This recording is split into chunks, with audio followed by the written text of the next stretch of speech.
Welcome to idli பொடி sambar channel. இன்றைக்கி நம்ம பார்க்க போகிறது ஷாஹி பன்னீர். அதுக்கு தேவையான பொருட்கள் பார்த்துக்கலாம். நான் ஒரு வெங்காயம் 2 தக்காளி எடுத்திருக்கேன். ஆப்பிள் தக்காளி தான் எடுத்துக்கணும், நாட்டு தக்காளி எடுத்துக்கூடாது. இஞ்சி பூண்டு எடுத்திருக்கேன். இஞ்சி பூண்டு அளவாக போட்டால் தான் இதுக்கு நல்லாயிருக்கும். எப்பயுமே பூண்டு 3 எடுத்துக்கிட்டால் இஞ்சி சின்ன துண்டு எடுத்துக்கோங்க. ஒரு கடாயில் 1 ஸ்பூன் இல்லை 2 ஸ்பூன் எண்ணெய் விட்டுக்கோங்க.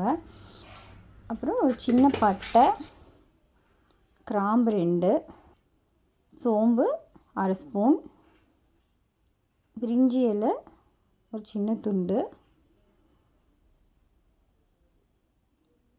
அது கூட நம்ம நறுக்கி வச்ச வெங்காயம் சேர்த்துக்கலாம். இது நல்லா வதங்கட்டும்.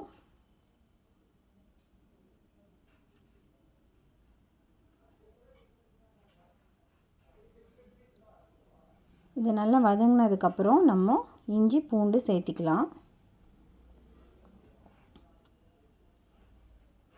இஞ்சி பூண்டு நல்லா ஃப்ரை ஆனதுக்கப்புறம் தக்காளி போட்டுக்கோங்க.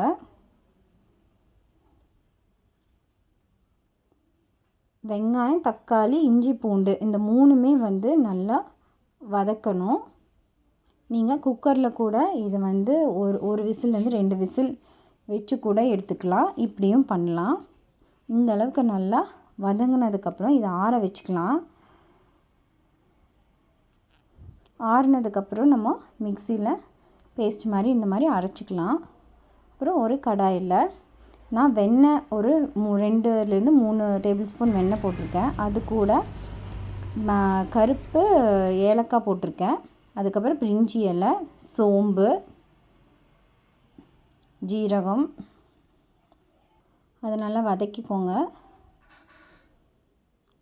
அப்புறம் அரைச்சி வச்ச பேஸ்ட்டு சேர்த்திக்கலாம்.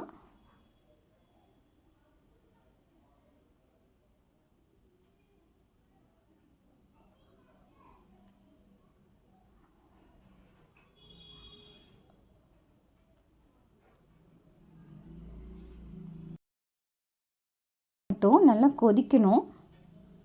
நம்ம மசாலா பொருட்கள் சேர்த்திக்கலாம். நான் ஷாஹி பன்னீர் மசாலா எடுத்திருக்கேன். எவரெஸ்டோடது. நீங்கள் எது வேணால் சேர்த்திக்கலாம், எந்த பிராண்டு வேணால் சேர்த்திக்கலாம். ஷாஹி பன்னீரோடது 1/2 ஸ்பூன் ஷாஹி பன்னீர் மசாலா, 1/2 ஸ்பூன் தனியா போட்டிருக்கேன், 1/2 ஸ்பூன் ஜீரக பவுட்ரு போட்டிருக்கேன். ஏற்கனவே அந்த ஷாஹி பன்னீர்லேயே இந்த மசாலாலாம் சேர்த்திருப்பாங்க.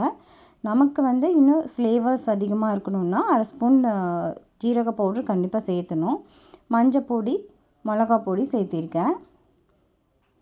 அதெல்லாம் நல்லா கிளறி விட்டுக்கோங்க. தேவையான அளவு உப்பு போட்டுக்கலாம்.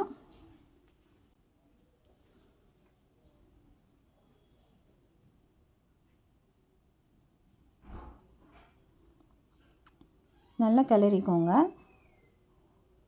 நான் 200 கிராம் பன்னீர் எடுத்திருக்கேன்.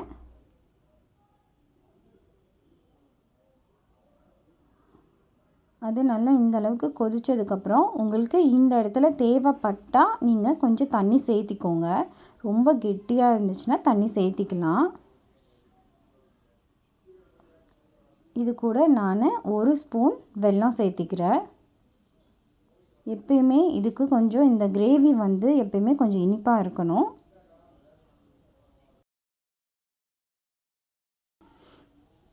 தண்ணி சேர்த்திக்கோங்க. அப்புறம் அந்த 200 கிராம் பன்னீரில் இது சேர்த்திக்கலாம்.